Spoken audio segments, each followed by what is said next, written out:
స్త్రీ పురుషుల్లో వివాహమైనటువంటి స్త్రీ పురుషుల్లో సమస్యలు బాగా పెరుగుతున్నాయి. సమస్యలు ఎట్లా పెరుగుతున్నాయి అంటే, ఒక ఉద్యోగం చేసేవాళ్ళు ఉన్నారనుకోండి, ఉద్యోగం చేస్తే 8 అవర్స్ డ్యూటీ చేయాల్సి వస్తుంది.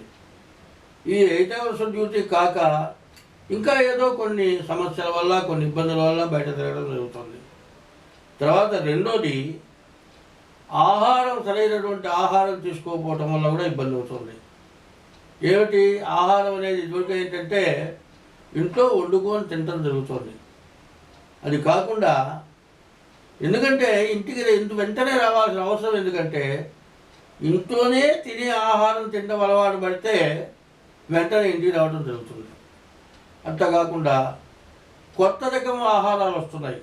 ఇదివరకైతే అట్టలు, ఇడ్లీ, గారె, బజ్జీ ఇట్లాంటివి. ఇవి కాదు, కొత్త రకం ఆహారాలు వచ్చినాయి. ఈ కొత్త రకం ఆహారాల్లో మసాలాలు ఎక్కువైనాయి. ఈ మసాలాలకు ఆశపడి ఉద్యోగరీత్యా తింటమైన తర్వాత కూడా వెంటనే ఇంటికి చేరక బయట ఎక్కడక్కడ తిరిగి ఏ రాత్రి వేళకు వచ్చి స్త్రీ పురుషులకి సరైనటువంటి సంబంధం కలవలేకపోవటం, ఈ మసాలాల వల్ల, అనారోగ్యం వల్ల మనుషులకి స్త్రీ పురుషుల కలయికకి ఇబ్బంది కలుగుతుంది. ఎందుకంటే ఆరోగ్యరీత్యా ఇబ్బంది కలుగుతుంది.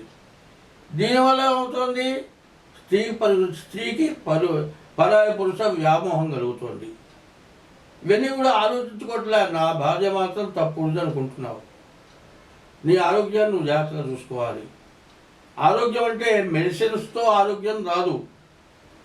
నువ్వు తినే ఆహారాలు, నువ్వు సమయానికి ఇంటికి రావడం. ఎప్పుడు కూడా బయట ఉద్యోగం చేసేవాడు కానీ, ఏ వృత్తి చేసేవాడైనా కానీ బయట ఎంతో కష్టపడతాడు. ఇంటికి రాగానే భార్య ప్రేమతో కనుక చూసినట్లయితే బయటపడ్డ కష్టం మొత్తం పోతుంది.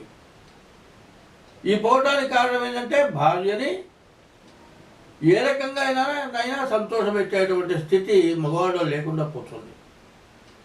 ఎందుకంటే ఎప్పుడు కూడా ఒకళ్ళ మీద భారం వేయద్దు, ఒకళ్ళ మీద తప్పుగా నిర్ణయం తీసుకోవద్దు. ఎప్పుడైనా సరే 1,000 మనం చూపించేప్పుడు మంది 4,000 చూపిస్తున్నాయి. మన తప్పులు ఎన్నో ఉంటే కానీ ఇటువంటి సమస్యలు రావట్లేదు. మరి ఈ సమస్యలు ఏమిటో మీరు బాగా ఆలోచించుకోవాలి, పురుషులు ఆలోచించుకోవాలి.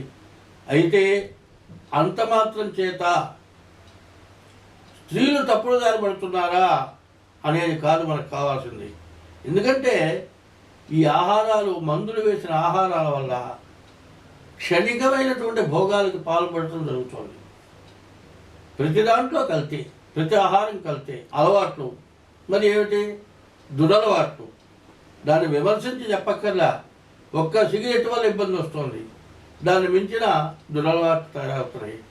తర్వాత బయట కష్టపడి వచ్చిన వాడు ఏం చేస్తున్నాడు? రాత్రి 9 గంటలకు వచ్చి ఏదో కాస్త శ్రమ తగ్గుతుందని చెప్పి మరి మద్యం సేవించడం, దానివల్ల భార్యకి ఇబ్బంది కలగటం, తెల్లారు 9 గంటలు లేవటం, ఉద్యోగరీత్యా పరిగెత్తడం. ఇవన్నీ ఎందుకు నేను చెబుతున్నాను, మీరు బాగా మనస్సు మంచిగా పెట్టుకొని ఆలోచించుకోండి. ఎందుకంటే స్త్రీ పురుషులు ఇద్దరు కూడా సంతోషంగా ఉంటే సంతోషమైన సంతానం కలుగుతారు, మంచి మేధావులు కలుగుతారు, మీ కీర్తి ప్రతిష్టలు తెచ్చేటువంటి సంతానం కలుగుతారు. మీలో యవ్వనం అనేది సక్రమంగా లేకపోతే మీకు కలిగే సంతానం పనికిరాని సంతానం అవుతున్నారు. ఇప్పుడు రావడానికి కారణం అదే.